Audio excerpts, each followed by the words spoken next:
Chers téléspectateurs de Chérif la télévision, bonsoir et bienvenue dans votre émission Saria Bleu. Exceptionnellement, nous tournons ces numéros en français sur le thème les buts et les objectifs du couvre-feu en cours au Mali. Dans l'année du 18 au 19 août 2020, nous avons constaté que le président de la République a démissionné de ses fonctions avec l'Assemblée nationale du Mali et le gouvernement de la République du Mali. Suite à l'intervention des forces armées et de défense du pays. De ce fait, le Comité national pour le salut du peuple ont déclenché ou ont décrété un couvre-feu sur l'ensemble du territoire national. Le couvre-feu est un angle de cette situation au Mali. Aujourd'hui, nous allons le traiter pour voir quel est le contenu du couvre-feu. Aujourd'hui, nous recevons sur notre plateau le directeur de la sécurité publique de cette unité qui est le contrôleur général de police Moussoudou Arbi.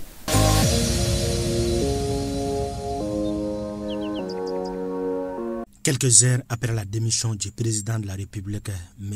Ibrahim Boubacar Keïta, le Comité national pour le salut du peuple, CNSP, à travers son porte-parole, le colonel-major Ismaël Ouagé, a, dans les premières déclarations, annoncé l'instauration d'un couvre-feu sur l'ensemble du territoire national. L'objectif est de garantir la sécurité des personnes et des biens.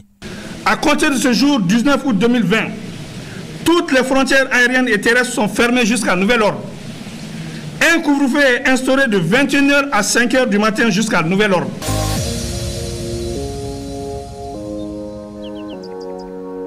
Donc, comme vous le savez, dès l'annonce de la démission du président de la République, de celle du gouvernement et de l'Assemblée nationale, les nouvelles autorités du pays, dans leur toute première déclaration, prenant acte de cette démission, ont, à travers leur porte-parole, instauré le couvre-feu sur toute l'étendue du territoire national.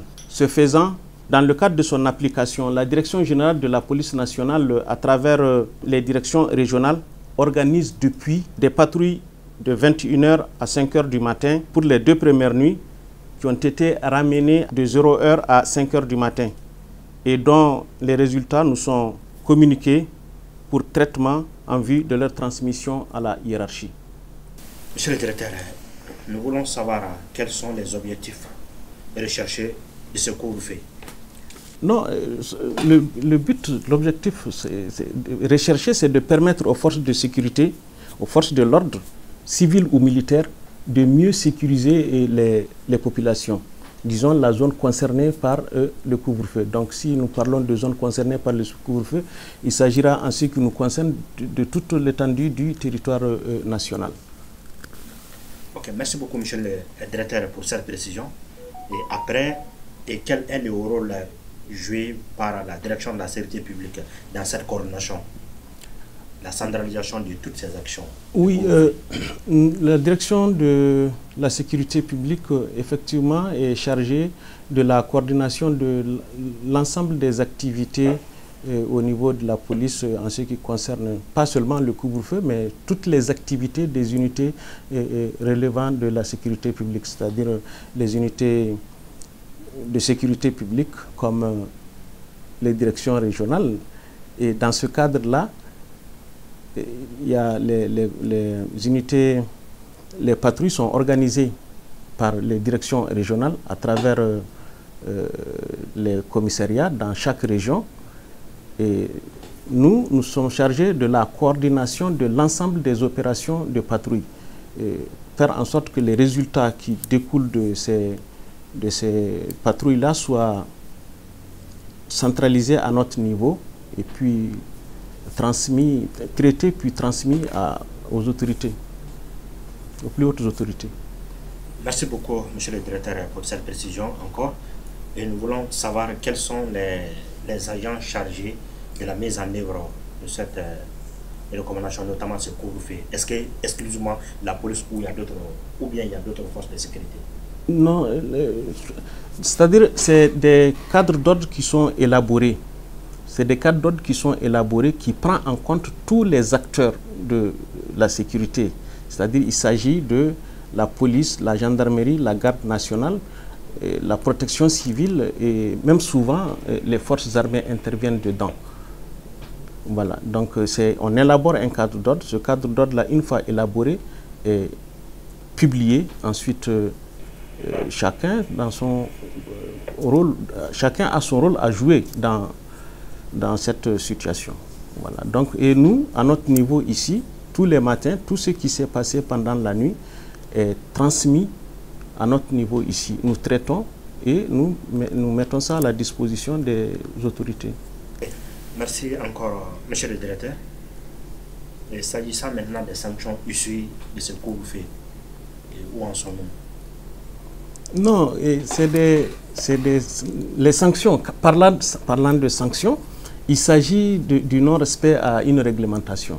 Donc ça, c'est quelque chose qui est prévu par l'article 325 du code pénal malien et qui est puni de 300 francs à 18 000 francs ensuite, ou facultativement de 1 jour à 10 jours de prison, facultativement, je dis bien. Donc, mais au cours de cette action, il peut y avoir des infractions autres que ce non-respect à la réglementation. Peut-être quelqu'un qui est trouvé au cours de cette avec des armes, ou bien quelqu'un qui a été pris en train de voler, ça dénature carrément la situation. Donc on aura en ce moment affaire à autre chose que le non-respect à la réglementation. Et là, du coup, ça change les données, parce que cette personne n'est plus quelqu'un qui a été pris dans le cadre du couvre-feu, mais il a été pris il a été pris en train de voler ou bien en détention d'une arme ou bien des histoires de ce genre. Et ça change les données. Mais au préalable, on considère que c'est des gens qui sont punissables tel que prévu par l'article 325 du code pénal malien. Ok. Monsieur le directeur, encore pour savoir, est-ce que toujours dans cette opération, depuis le début jusqu'à nos jours, est-ce qu'il y a des interpellations à travers le pays? Oui, à travers le pays. Comme je vous l'avais annoncé, nous, tous les matins, nous centralisons l'ensemble des activités qui ont été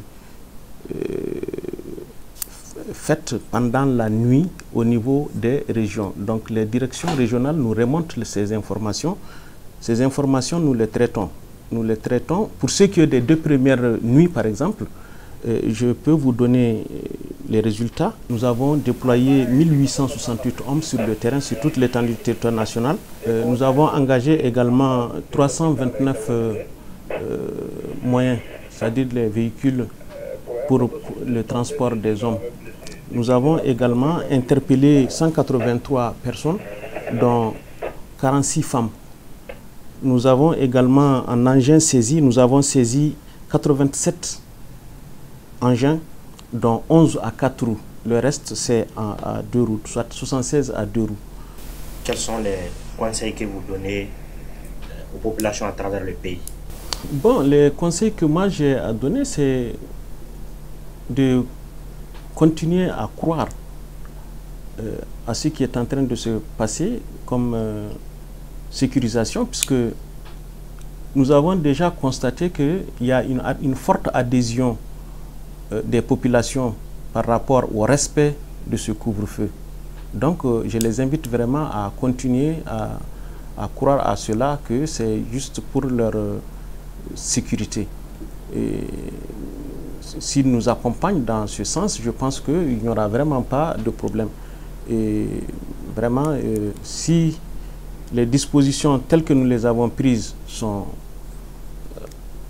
effectuées comme nous le souhaitons, je pense qu'il n'y aura vraiment pas de problème. C'est d'ailleurs ce qui nous a amené à réduire, à revoir l'heure du début du couvre-feu, qui commence de 0h désormais à 5h du matin. Mais les patrouilles sectorielles qui se font comme d'habitude, ça commence à 22h, mais ça n'est pas en ce moment dans le cadre du couvre-feu, mais c'est dans le cadre des patrouilles sectorielles. Voilà. Le couvre-feu proprement dit commence exactement à 0h. C'est de 0h à... Donc ils n'ont qu'à vraiment continuer à se conformer à cela, à respecter les consignes Et c'est bon. C'est mon conseil vraiment que j'ai à donner, qu'ils prennent toutes les dispositions pour nous accompagner dans les mesures de sécurisation que nous sommes en train d'adopter. Ok, monsieur le directeur, dans ça, est-ce que naturellement, vous avez parlé des patrouilles sectorielles à la différence des patrouilles de grandes envergures? Est-ce que dans les cas d'espèces, notamment le couvre-feu, est-ce qu'à partir de 21h, on peut s'espérer qu'effectivement, quand nous sommes pris, ça ne sera pas qualifié comme en infraction? Nul ne peut être interpellé de 21h à 23h59 dans le cadre du couvre-feu. Mais ça ne peut être que dans le cadre de la sécurisation, parce qu'il faut aussi sécuriser la cité. Donc, comme je l'avais dit, les patrouilles sectorielles, elles vont continuer à s'effectuer. Ça, c'est de 22h à 0h. Et de 0h à 5h du matin, c'est le couvre-feu qui commence. Mais tout ce qui peut être toute personne interpellée en dehors avant 0h, je dirais, ne peut être considéré pour autre chose. Mais si c'est une infraction, il a été interpellé pour une infraction à la loi pénale, on ne va pas aussi laisser les gens continuer parce que le couvre-feu commence à 0h et laisser des personnes mal intentionnées de poser des actes de nature à nuire aux populations. Non. Voilà, donc c'est pourquoi ces patrouilles sectorielles continuent. Pour ce qui s'agit de ce couvre-feu, est-ce que nous pouvons les qualifier ainsi comme une patrouille de grande envergure? Oui, on peut les considérer comme patrouilles de grande envergure dans la mesure où elles s'étendent sur toute l'étendue du territoire national. Voilà. Et c'est l'ensemble des forces de sécurité parallèlement à la police? Non, c'est l'ensemble des forces de sécurité qui constituent le couvre-feu. Ce sont eux qui animent le couvre-feu. C'est-à-dire les hommes chargés du couvre-feu, eux, ils évoluent à partir de 0h. Ceci, il y a toutes les forces de sécurité dedans. Il y a la police, la gendarmerie, la garde nationale et éventuellement la protection civile ou même l'armée. L'armée peut intervenir parce que nous avons constaté dans certains cas que nous avons eu affaire à des porteurs d'uniformes. Donc, les porteurs d'uniformes, leur interpellation, il va falloir souvent faire appel. Ceux qui sont militaires, il va falloir souvent faire appel à la police militaire. C'est pourquoi, quand nous constatons des situations de ce genre, eux, ils viennent pour intervenir dans le cadre de leur prise en charge. Voilà, donc c'est là où ils interviennent. Sinon, ils ne sont pas inclus dans le dispositif du cadre, disons, de notre cadre d'ordre en ce qui concerne la patrouille de grande envergure ou bien le couvre-feu. Voilà. Mais ils interviennent à la demande des autorités sur le terrain. Parce que c'est eux qui constatent de visu la situation et lorsqu'ils constatent de visu la situation, ils appellent la police militaire, par exemple, pour venir intervenir afin de prendre en charge le porteur d'uniforme qui sera dans des situations du genre. Ok, est-ce que là où nous sommes du début jusqu'ici, est-ce que la police militaire a une fois intervenu sur le terrain? Oui, nous avons eu à faire appel à la police militaire, bien sûr. Nous avons eu à faire appel. Parce que, vous savez, c'est l'euphorie. Il y a toutes sortes de personnes qui sont sur le terrain. Il y a des personnes qui sont, comme je l'avais dit, animées de mauvaise foi. Et ceux qui sont animés de mauvaise foi, il peut y avoir toutes sortes de personnes dedans. Voilà. Donc c'est pourquoi on a toujours besoin d'eux. Non, l'appel que j'ai à lancer, c'est, comme nous avons constaté, le constat est clair. Nous avons eu l'adhésion de la population quant à la bonne marche de ce couvre-feu. Je les invite vraiment à continuer dans ce sens, à nous aider à pouvoir mettre en œuvre cette application du couvre-feu. Parce qu'il y va de notre sécurité à nous tous, il y va de la sécurité des personnes, il y va de la sécurité de leurs biens également. L'appel, disons, que je lance pratiquement à toute la population, afin qu'ils nous aident à continuer la lutte contre l'insécurité. Merci beaucoup, monsieur le directeur, pour toutes ces précisions. Nous arrivons à la fin de ce numéro de l'émission Saria Blo, aujourd'hui sur le thème les buts et les objectifs du couvre-feu en cours au Mali. Merci et vivement à la prochaine.